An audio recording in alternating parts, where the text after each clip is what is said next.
There's a species of ants that is becoming more and more pervasive in Texas, Louisiana, Florida, and they pose a huge problem. They're called crazy ants, or tawny crazy ants, or raspberry crazy ants. Tawny is what I assume their color.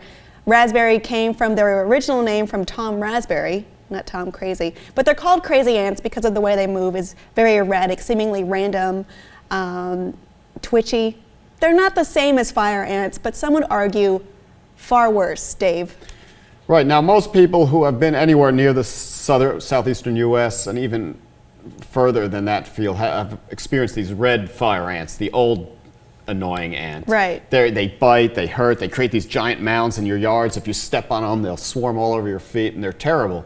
So the good news is, in some areas, they're being displaced by these tawny crazy ants. I'd rather have the fire ants. Right. The bad news is these tawny crazy ants, they don't just sit in their mound waiting for you to step on them. They go out and get you. They go into your house. They go into your car, into your appliances. They go into where the humans are supposed to be, and they're just as destructive to their local ecosystem. They dominate their food sources. They crowd everything out. They monopolize the food, and they're going to upset the balance of species in the southeastern United States and all the warm states.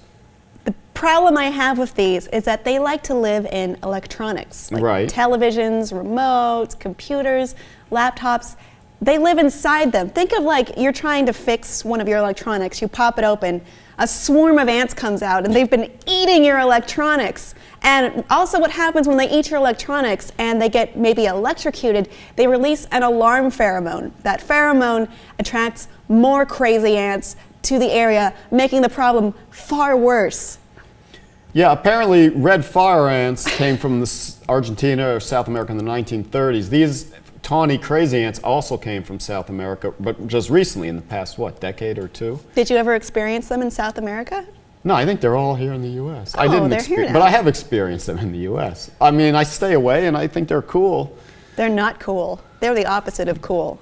As long as you don't touch them, they're all right. But now we have to worry about these new things. I mean, the people who live in the southeastern United States, on top of all their economic woes and their lack of education and their dumb and racist populations, now they have two kinds of competing fire ants. Well, basically. think about what makes things bearable where it's really hot and there's not much to do. I mean, the air condition.